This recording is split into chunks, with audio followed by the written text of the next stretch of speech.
J'ai fait plein de boulot débile, mais le pire que j'ai fait, c'est emballer des papillotes. Alors je sais pas si tu vois ce que c'est que les papillotes, mais c'est des bonbons avec, enfin en général même des chocolats fourrés et qui sont offerts dans un petit paquet cadeau avec une blague à l'intérieur. Tu vois ce que je veux dire?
Je n'ai pas étudié suffisamment dans leur singularité de ces projets. C'est plutôt la dimension fédératrice de l'initiative qui m'a plu.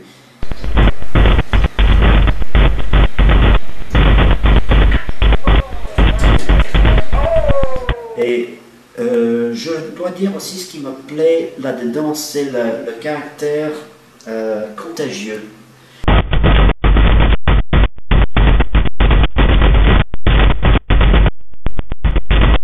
Parce que quelque part, tout le monde qui a eu un emploi rémunéré a eu envie de faire autre chose.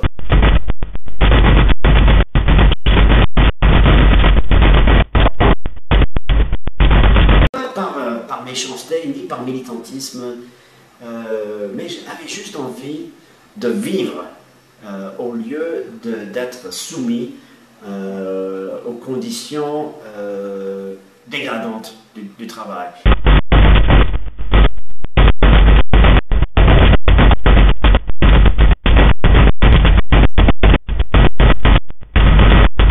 Je ne dis absolument pas que vous avez cherché à identifier une nouvelle classe ouvrière, par exemple.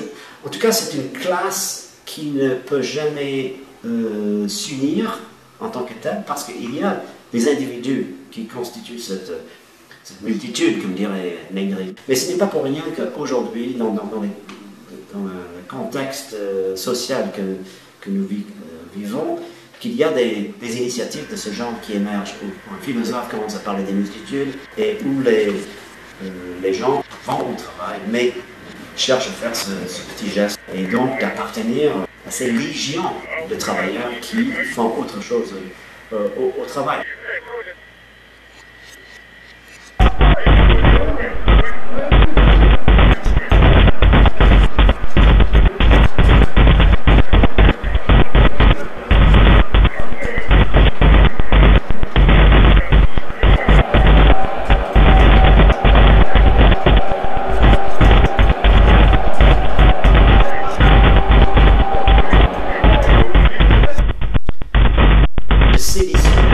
Ce geste séditieux plus que subversif.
We know that rapid globalization of our economy has increased the frequency and the spread of such incidents by generating a ripple effect which has exposed the fragility of our financial system, and it's becoming increasingly clear that the effects of the initial subprime crisis are spreading across other global markets.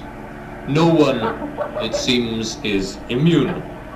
And although the European Union held out against the economic woes on the other side of the Atlantic for much of last year, with the euro hitting unprecedented highs against the dollar, early indicators for this year show that growth is slowing and may be going into reverse.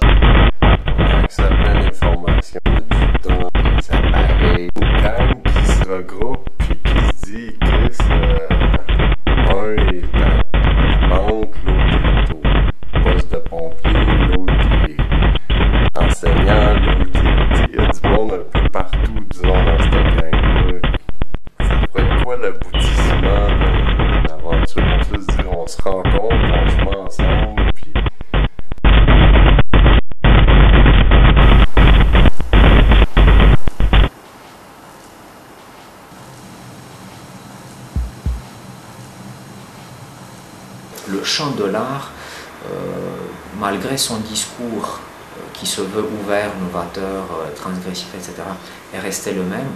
Et je crois que c'est l'insatisfaction vis-à-vis des règles consensuelles.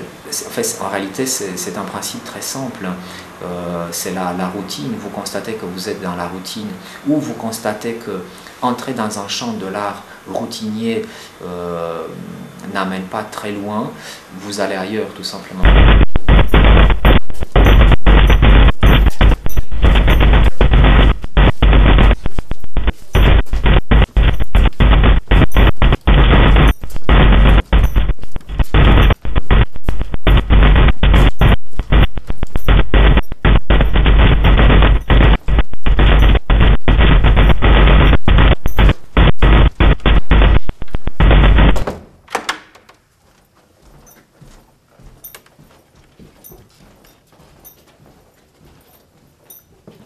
Est-ce que l'art peut avoir encore un certain potentiel critique? Bon, c'est un point d'interrogation, c'est pas forcément évident.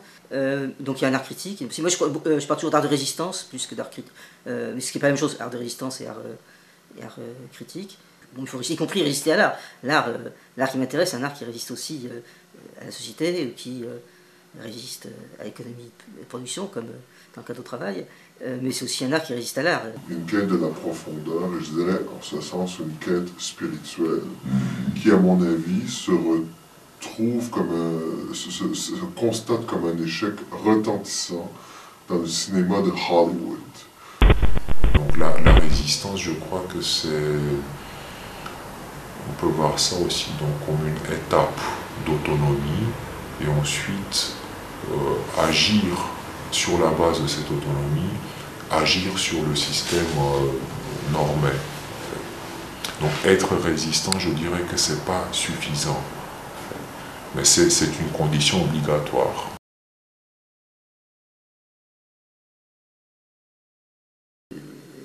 Donc la résistance, c'est pas pour libérer un territoire en pensant que il y a des lendemains qui chanteraient pour l'art ou pour autre chose, mais non, mais il y aura toujours à résister, y compris contre l'art. Mais donc c'est un combat sans fin, sans que le territoire soit jamais totalement libéré. Enfin, il peut pas l'être.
Lui, son job, c'était, il transportait de musée à musée, en fait, des œuvres d'art, quoi.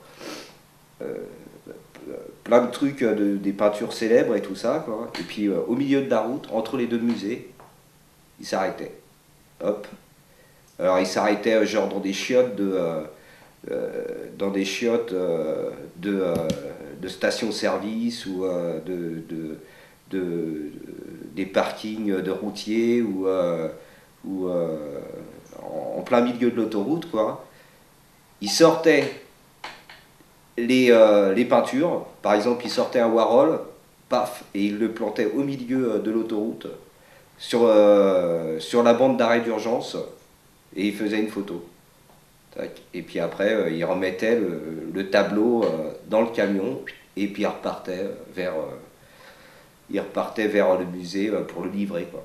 Voilà, il faisait ça il organisait son temps, il essayait de trouver un moyen de s'éclater dans ce boulot qui était juste chiant, quoi.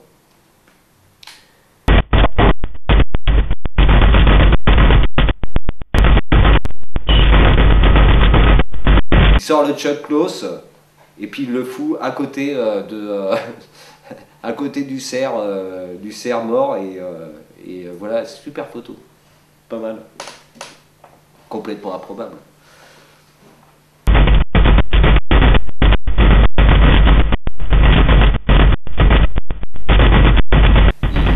Il livre ses œuvres d'art au musée et personne n'en entend parler. Personne ne sait du tout ce qui s'est passé avec ses œuvres d'art et personne ne se doute une seule seconde que le mec les a sortis en plein milieu d'un trafic autoroutier et heureusement pour lui, il n'est jamais arrivé de merde, quoi. Enfin,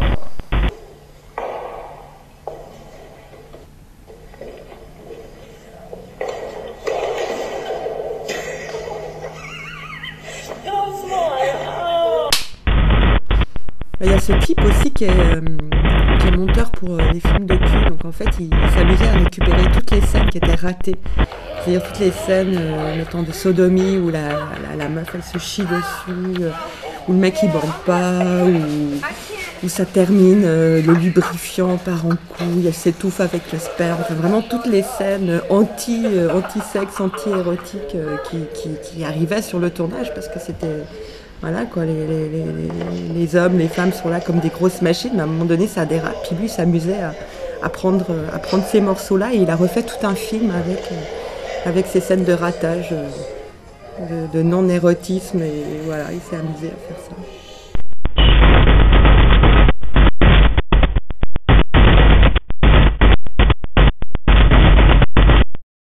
Comment tu t'expliques, toi, et puis peut-être tu le remets en question même, le succès de cette entreprise-là, c'est-à-dire dans le monde de l'art? Rennes accueille la première édition des Ateliers de Rennes, biennale d'art contemporain créée à l'initiative d'Arnorac.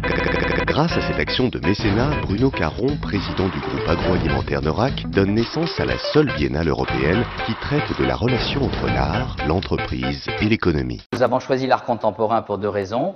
La première, pour intéresser le grand public à l'art contemporain, car c'est plus simple qu'il n'y paraît.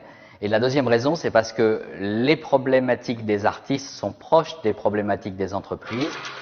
Les artistes inventent de nouveaux concepts, créent de nouvelles œuvres, et les entreprises doivent aussi inventer de nouvelles formes d'action, de nouveaux produits. Donc la rencontre, c'est la création.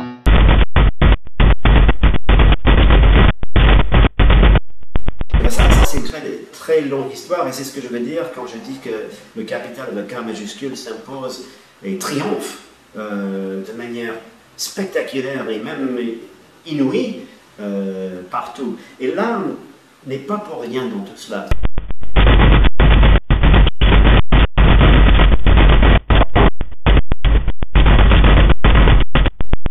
Si on remonte aux avant-gardes les plus radicales, dans les premières décennies du XXe siècle, l'art avait pour ambition de surmonter les distinctions entre l'art, donc la culture d'élite, et la vie. Revendication extrêmement radicale, n'est-ce pas? C'était une manière d'appeler à une révolution sociale très profonde. Mais ce qui est vraiment terrible, c'est non pas que ce projet a échoué, mais plutôt qu'il a réussi de manière inattendue et de manière très perverse, dans une logique dystopique. C'est-à-dire, aujourd'hui, l'art a pénétré tous les coins et recoins du vécu, et sous forme de culture de masse, très intéressée, des cultures de l'industrie. Donc je pense que l'art est obligé, en quelque sorte, d'avoir l'honnêteté, la sincérité, de reconnaître sa co-responsabilité dans ce tournant dystopique de la société, dans ce qui nous est arrivé. Et donc d'en tirer les conséquences, et les conséquences pour moi, ce serait précisément de se retirer des cadres visibilisants, les cadres destinés à augmenter l'artisticité, ou le coefficient d'art, comme dirait Marcel Duchamp, et de trouver d'autres manières de se manifester.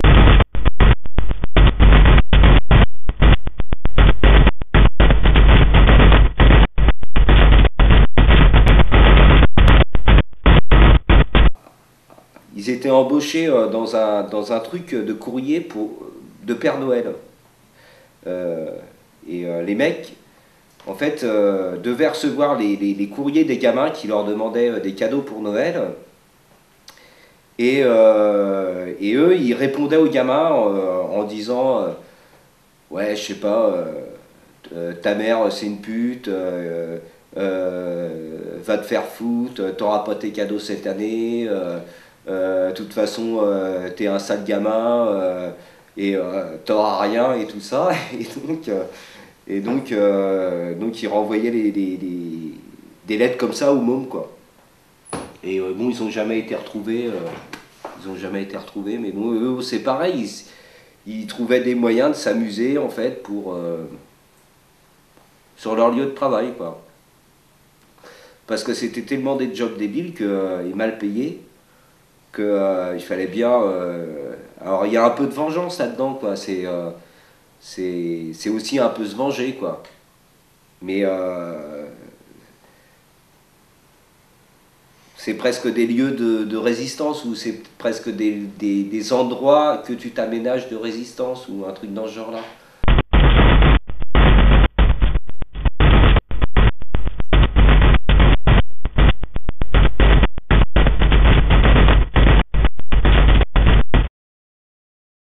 C'est intéressant de voir comment se compose finalement la pensée poétique, parce que c'est ça, c'est ce débat constant entre le carnaval et le carême, entre la frénésie, l'explosion, le déchiquetage, le monde morcelé, et d'un autre côté la rigueur, simplement c'est la rigueur qu'il faut par exemple pour lire une phrase. Alors à la fois la rigueur qu'il faut pour lire une phrase et l'éclat qu'il faut pour la lire à l'envers.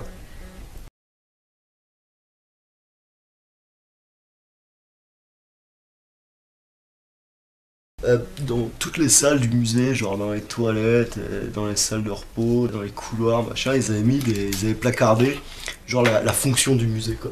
Et donc c'était genre un truc à la con, du style le musée des beaux-arts est là pour promouvoir, défendre la création à travers le temps et pour mettre en avant les valeurs esthétiques et artistiques. Et donc ce qu'il a fait, c'est qu'il a pris le même format de la pancarte, la même police d'écriture et tout. Et il a juste réécrit genre la fonction du musée, mais dans l'autre sens. Et donc ce qu'il a fait, c'est que il a un peu subverti ses collègues et ils se sont mis d'accord pour remplacer les panonceaux dans le musée, quoi. Et au bout d'un moment, quoi, il y a quelqu'un qui a dû s'en rendre compte, quoi. Et mon pote Bob, alors, il est convoqué chez le directeur, quoi. Et donc il arrive dans le bureau du directeur et tout. Le mec, c'est dire, bah ouais, qu'est-ce que c'est que ce bordel, Bob? Et Bob, il dit, bah voilà, bon, on se faisait chier un peu, et puis il commence à expliquer au mec, à lui casser les couilles et tout avec son truc, ouais, les artworkers et tout ça. Le mec, il le prend pour un barjot. Puis le gars, il réfléchit un petit peu, quoi. Il dit, bon, puisque vous faites ce genre d'expérimentation, faites-le dans le cadre du musée, quoi.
Par exemple, je pense que dans une certaine logique de subversion, l'idée c'était de nuire puis de fuir.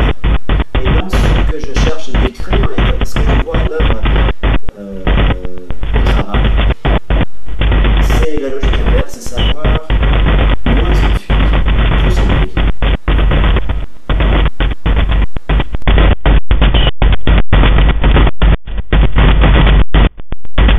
Les membres de la section anarchiste acceptent n'importe quel travail ou n'importe quel contrat. C'est pour ça qu'on est là. Et s'affranchissent des contraintes reliées à celui-ci. The job market just got hotter. L'artiste qui travaille possède le monde. Alors ça, c'est notre ligne de conduite. Et puis, On s'est dit, on va faire une performance sur le travail. Donc, on ne peut pas parler du travail sans parler des robots. Donc, on a décidé de faire des chansons de robots pour vous cet après-midi. Est-ce que c'est pas une certaine satisfaction à réaliser tes interventions ou le plaisir que tu as à voir celles des autres, entendre parler de celles des autres? C'est l'ensemble, parce que mes interventions, c'est aussi celles des autres. Je veux dire que lorsqu'un pseudonyme fait une intervention, c'est pas vraiment moi.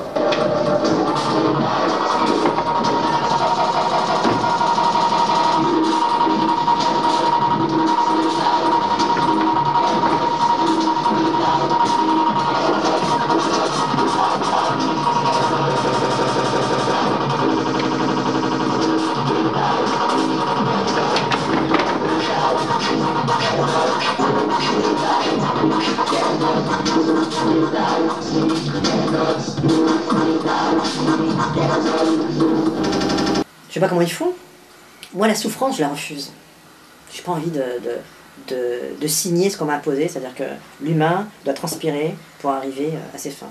Moi, j'ai pas envie de ça. Donc, comme je passe par une activité salariale, parce que je sais pas faire autrement, parce que je sais pas rester chez moi, être cartiste et vivre en situation précaire, j'ai besoin d'un minimum de revenus pour pouvoir vivre tranquillement.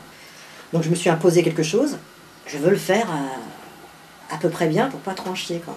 Comment veux-tu survivre si t'as pas de travail? T'es comme, tu deviens absolument personne. T'es pogné avec ta conscience 24 heures sur 24, là. T'essaies de te trouver un emploi, t'es stressé, t'as faim, t'as pas mangé, t'es sûr que ça va chier, fait qu'évidemment, tu passes une entrevue, ça chie. Ah, même ma boss sait pas trop qu'est-ce que je fais comme job, en fait. Ma job est tellement pas définie qu'il n'y a pas grand monde qui sait qu'est-ce que je fais. Ouvrir une autre dimension, à même un espace-temps qui est très délimité, là, qui est supposé d'être où on entend certaines choses, puis on peut finalement utiliser un espace-temps autrement. Le niveau auquel j'interviens dans un système économique me paraît plus efficace que de faire des manifestations avec des grands slogans, avec des grands placards, dans la mesure où je touche vraiment à la vie de quelques personnes, mais d'une façon assez intense.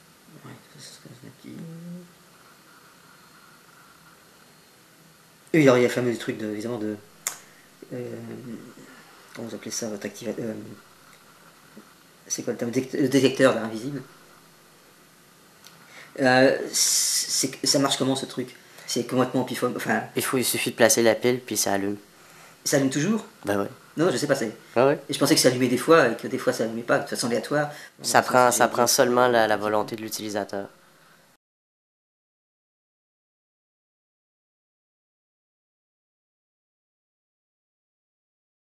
Sabotage, destruction, hijacking sont les formes d'art qu'affectionne ce collectif pour s'approprier la culture du travail.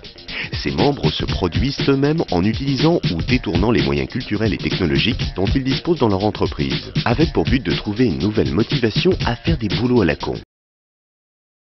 Ce qui est intéressant, c'est qu'à la fois comme histoire, c'est une histoire sur la manière dont finalement l'institution est capable de comprendre et de tenter d'intégrer sa contradiction, et en même temps, à la différence du discours un peu sur la critique institutionnelle classique, c'est quelque chose où l'institution finalement, elle finit par se nier elle-même, quoi. Et c'est pas du tout un processus genre de digestion, de neutralisation,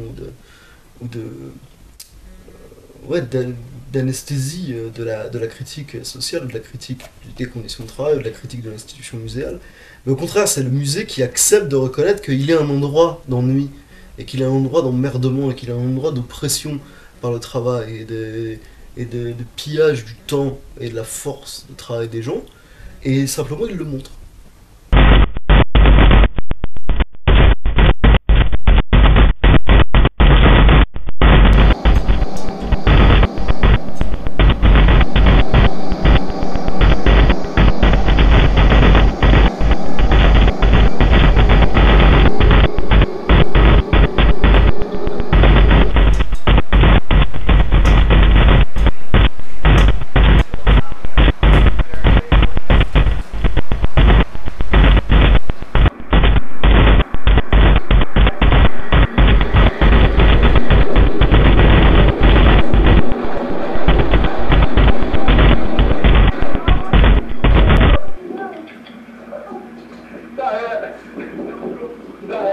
Ah, c'est un autre gars à Paris, je crois à Paris, et c'était un gars qui avait une fonction géniale. Alors son métier c'était destructeur de manuscrits.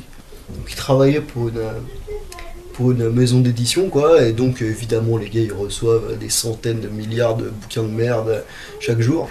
Donc t'as les bouquins de cuisine, t'as les bouquins, les conseils pour les femmes enceintes, t'as les bouquins de genre de techniques de relaxation, les bouquins de la littérature, les romans porno, la BD à la con, n'importe quoi, tu vois. Ça peut être des bouquins d'histoire de l'art, enfin c'est tout et n'importe quoi. Et ensuite il a commencé à collecter les trucs. Donc quand il voyait une page bizarre, au lieu de la détruire, il l'a conservée, quoi. Un peu comme une sorte d'herbier ou un truc comme ça. Et avec ça, il a fait une sorte de collection et il a essayé d'en faire un livre, quoi. C'est presque comme si tu demandais si la création elle vient pas nécessairement de l'ennui, parce que même ou de l'insatisfaction plutôt, parce que c'est Dubuffet qui disait ça, qui disait qu'on était on était artiste parce qu'on détestait ce que faisaient les autres artistes et qu'on avait marre de subir la même merde et le même ennui. Mais ça me fait penser à ces mecs du MIT qui ont inventé les jeux vidéo. Comme ça, on leur avait filé un programme informatique super compliqué pour faire les principes de retardement des bombes atomiques ou un truc comme ça. Et les gars ils se faisaient tellement chier dans leur bureau qu'ils ont essayé d'exploiter un peu le potentiel de la machine, ils ont créé un jeu vidéo à la con.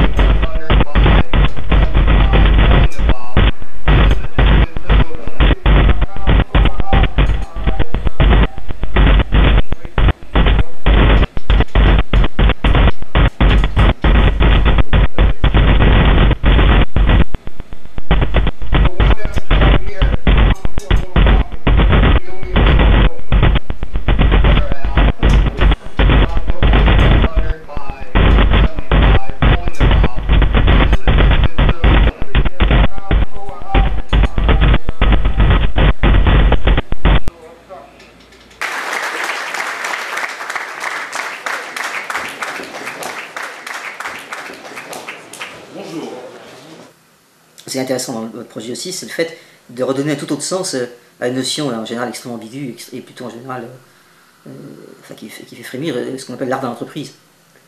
Donc l'art de l'entreprise d'habitude c'est vu du patronat, et là c'est l'art de l'entreprise vu non plus d'en haut, mais à travers, au contraire vu d'en bas si je peux dire, vu de la part du travailleur. Et puis donc c'est intéressant, c'est vraiment de permettre de repenser complètement cette notion en général. C'est plutôt terrifiante de l'art d'entreprise. C'est une habile opération de marchand visant à laisser entrevoir l'existence d'un rapprochement possible et donc d'une réconciliation souhaitable entre l'art et ce qui devrait être pourtant son pire ennemi, le monde de l'entreprise. L'art ne crée pas de valeur, à moins qu'on appelle art tout autre chose que de l'art, quelque chose qui n'en a ni la puissance d'événementialité, ni la force d'irruption politique. À moins qu'on appelle art une série de sous-produits culturels qui seraient finalement à l'art ce que les sous-produits alimentaires du groupe Norac sont à la gastronomie. À moins encore qu'on abolisse la distinction philosophiquement décisive entre œuvres d'art et marchandises. En fait de rapprochement, c'est à un ennuyeux dialogue du monde de l'entreprise avec lui-même que nous convie cette biennale à 2,2 millions d'euros. Proposer des résidences en entreprise à des artistes pour qu'ils y élaborent un projet en s'intéressant à la vie de l'entreprise d'accueil dans un dialogue avec les salariés, c'est reconduire auprès de ces salariés la séparation entre auteur et spectateur, qui n'est elle-même que la transposition du rapport fondamental entre dirigeants et exécutants. Les ateliers de Rennes reproduisent ainsi la logique de la passivité, logique dont le monde de l'entreprise et plus généralement l'économie capitaliste ont résolument besoin pour se maintenir comme tels. Et certes, nous voulons que les frontières entre l'art, le travail, la politique et la vie vacillent. Mais encore faudrait-il que vacillent et s'évanouissent d'abord celles entre ceux qui décident et ceux qui exécutent. Loin de là, la Biennale s'efforce de désamorcer la charge explosive que représente tout art dégagé des contraintes du capital, en défendant devant les foules rennaises une vision impudemment édulcorée et aseptisée de ce que créer veut dire, créer de la valeur marchande.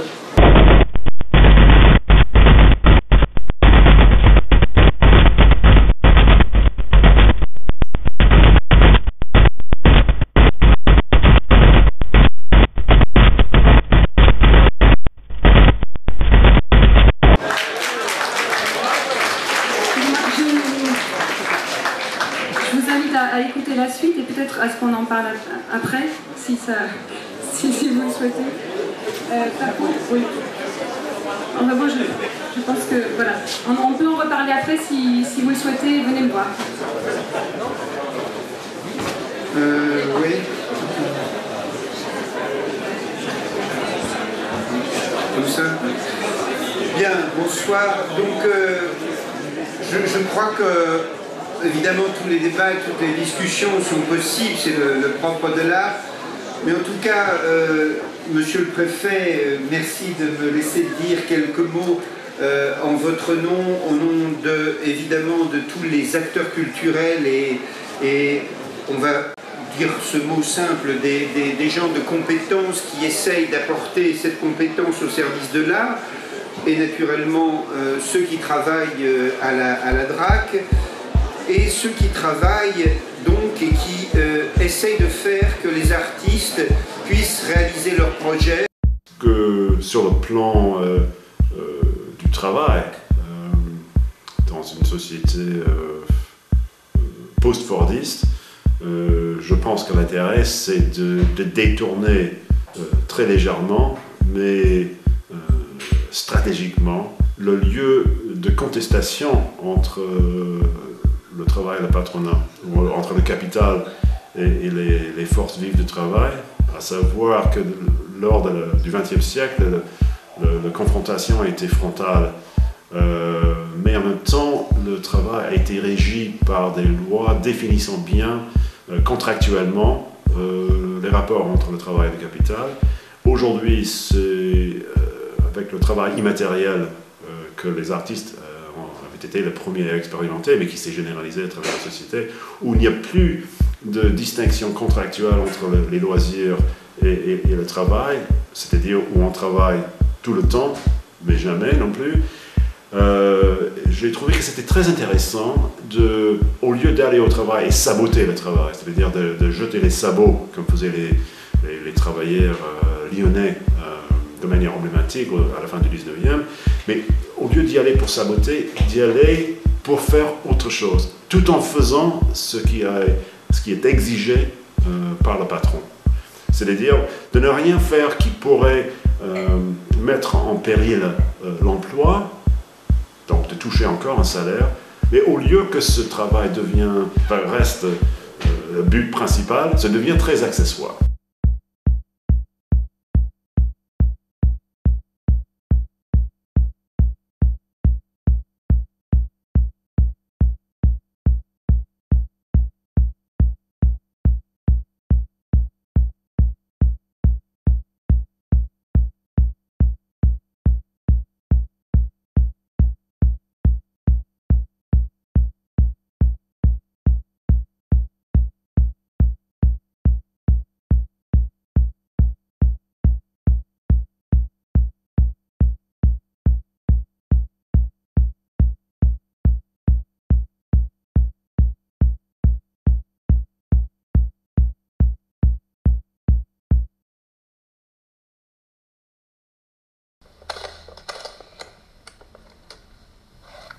Il y a celui aussi qui était, il était figurant dans les films. Et pareil, il avait pour la thune quoi, il était obligé de faire figurant assez régulièrement. Donc il n'avait pas beaucoup de temps en fait pour travailler sur ses propres films à lui quoi. Et donc comme ça lui prenait vachement de temps cette histoire de figurant là. Il s'est dit, mais pendant que je suis figurant, en fait, je vais faire mon film à moi, quoi. Donc, il s'est dit, dès que la caméra me filme, me dit, ouais, voilà, machin, tu passes devant le champ, tu fais le passant et tout ça, et ben, il se mettait à parler, quoi, mais sans son, quoi. Et genre, en fait, il prononçait une phrase, qui récupérait après en fait dans le film qui était projeté, enfin dans le film de production professionnelle quoi on va dire, il reprenait cette scène là et puis il remettait le son qu'il voulait dessus quoi. Et donc il a fait un film comme ça en collant morceau par morceau qui venait de plusieurs films dans lesquels il avait joué en tant que figurant, quoi. C'est comme s'il se servait du matériel professionnel cinéma de la boîte de prod qui l'embauchait, quoi. Et évidemment, personne s'en est rendu compte, quoi.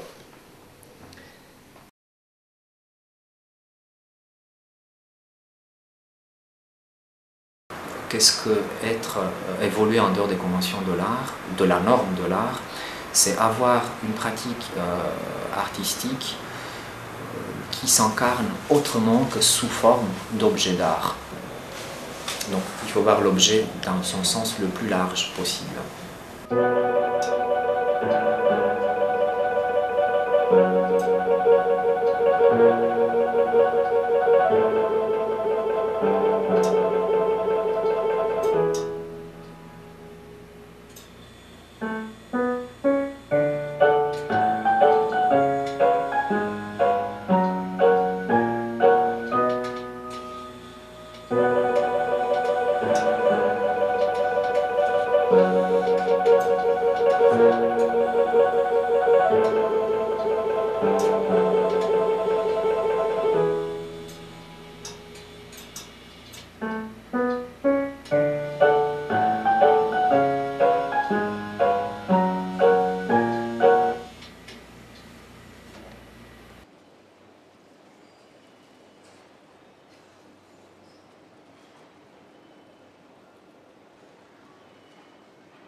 Il y avait un gars qui travaillait dans un studio d'enregistrement. Bon, le gars, il devait se taper. Bon, un ingénieur de son, quoi. Donc le gars, il se tapait tout et n'importe quoi. Parfois des trucs qu'il aimait bien et parfois de la grosse merde. Mais il avait ce matériel démentiel à sa disposition. Et le studio était situé dans une espèce de tour, juste genre à New York, un truc comme ça. Donc une espèce de tour d'affaires, une espèce de grand building avec des centaines de connards qui bossent pour des sociétés à la con. Et le gars, à ses heures creuses, au moment où le studio n'était pas utilisé ou machin, il a invité les gens à faire genre des exercices de... Comment on dirait ça? Pour se vider, quoi. Des sortes de purge mentale, purge émotionnelle. Et donc il enfermait les gens dans le studio, quoi. C'est des studios capitonnés, donc c'est complètement insonorisé, quoi, pour pouvoir bien capter le son. Et donc t'as vraiment l'impression d'être comme ça en dehors du monde, quoi. Et c'est comme si l'enfermement était une libération, parce que le fait d'être enfermé, le fait de ne pas pouvoir être vu de l'extérieur et tout, les gens, ça les épanouit. C'est un peu comme le principe du graffiti pornographique dans les toilettes. Et donc là, les gars, ils venaient et ils leur filaient, ça c'est vraiment l'acte pervers par excellence, quoi. Ils leur filaient genre une ramette de papier A4, c'est des trucs de photocopieuse. Et genre la plupart du temps, c'était des gens qui travaillaient dans les bureaux qui passaient leur temps à faire des photocopies et tout. C'est vraiment l'acte pervers par excellence, tu vois. Tu prends l'outil qui définit même l'esclavagisation physique et mentale de ces gens. Et il leur disait de se lâcher, quoi.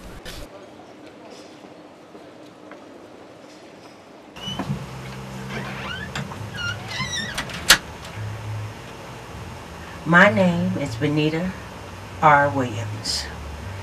I am age 51 and I am a legal secretary. My frustration comes from my boss. My frustration and my annoyance at him when he asked me to do some of the most idiotic, some of the most stupidest things, some of the most simplest things that he can do. Each and every day, he comes to my desk and he says, Bonnie, could you put some paper in the printer? The printer is right there. All he has to do is reach up in the cabinet, get the paper, take the paper, and put it in the printer. But no, he has to ask me these most stupid and most idiotic things that he can do himself.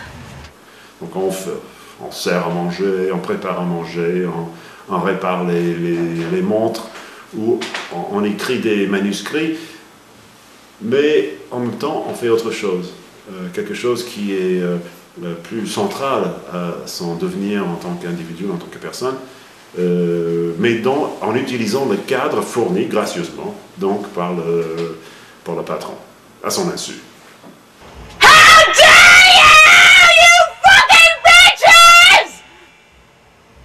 Ils utilisent donc le réel comme médium via le monde de l'économie, notamment les entreprises.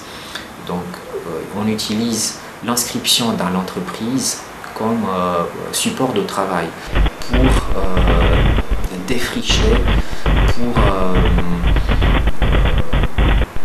penser l'art.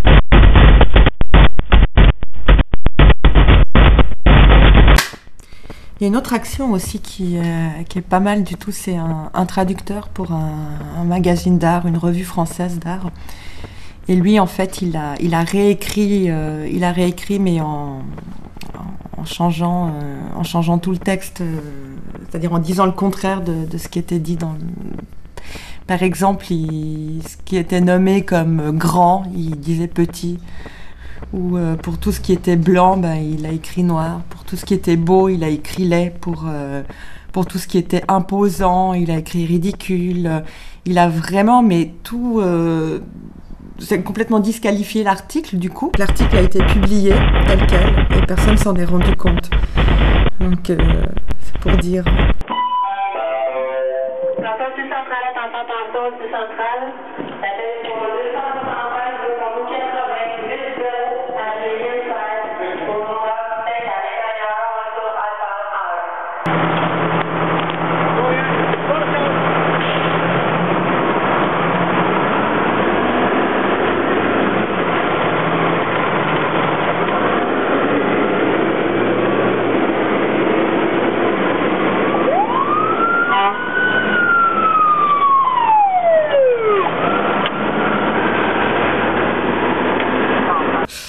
Alors, je sais pas si je t'ai raconté aussi, le truc le plus débile qu'on m'ait raconté, c'est un type à Los Angeles, un chirurgien, qui est un spécialiste en liposuction, et qui roule en Mercedes-Benz noir.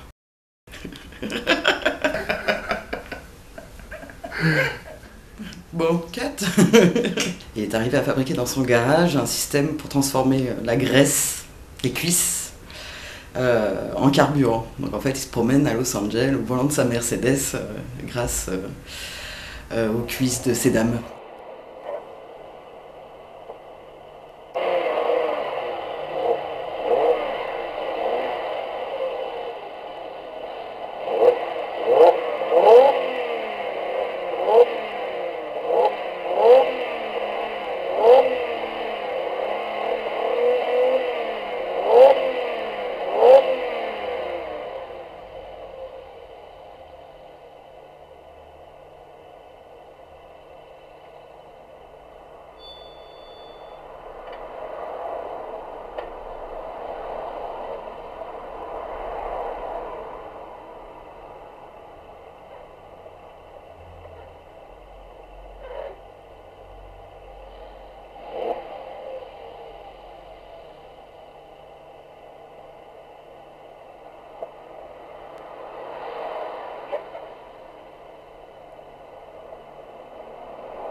d'une gestuelle de travail. Bon. Donc on a, dans tous ces cas, avec des stratégies un peu diverses, avec évidemment des protocoles plastiques extrêmement différents, me semble-t-il, des critiques fortes, des convergences entre monde de l'art et monde du travail, qui vont dans le sens, finalement, de faire tomber la frontière, mais faire tomber la frontière pour ramener le monde de l'art du côté, disons, d'un monde du travail. L'idée, c'est, derrière ça, c'est introduire un certain nombre de gestes qui dévalorisent les valeurs du monde de l'art pour les réintégrer à l'intérieur d'un monde du travail dont l'enjeu est de révéler les possibilités créatives, un enjeu qui peut être exprimé de manière politique ou de manière simplement artistique.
Le parasite, c'est celui qui s'invite à table, à la table du maître.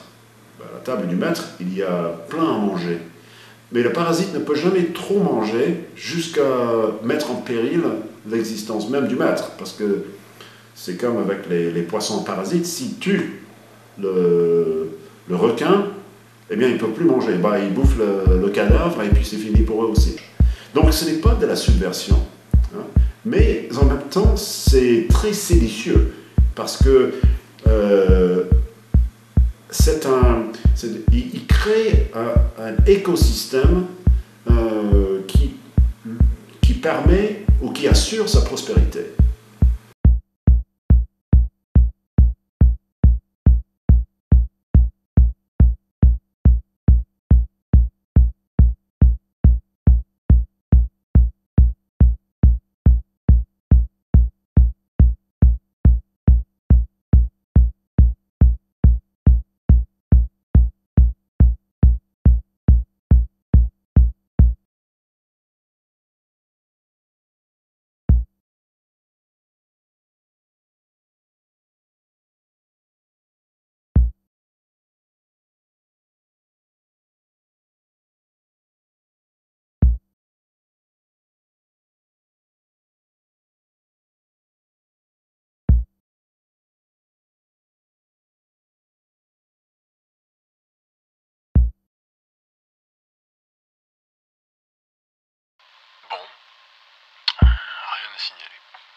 Ça fonctionne toujours sur un principe métaphorique de ce que c'est que l'acte poétique, quoi.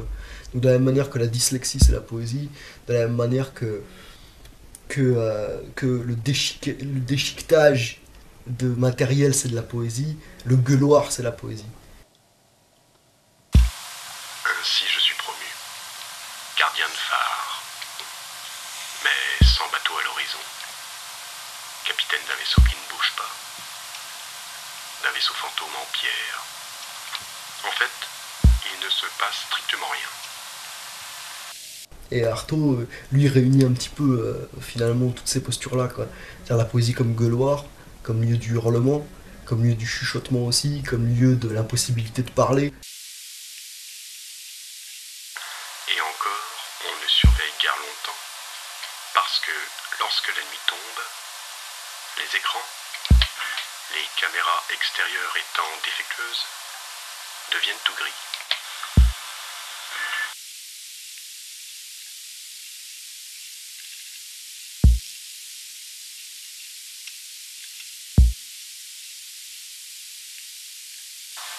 et on n'y voit rien.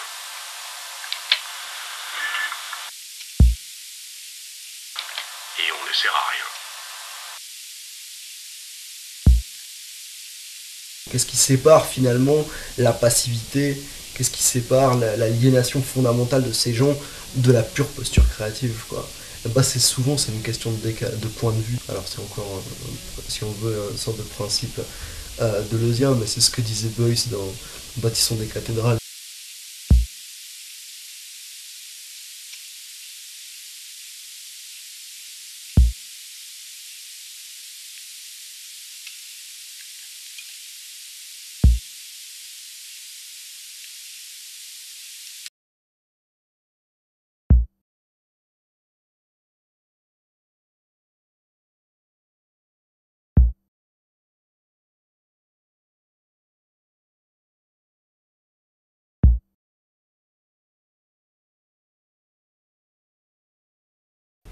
Et genre à 5h du matin, j'entends un bordel dans la rue, mais un truc de dingue.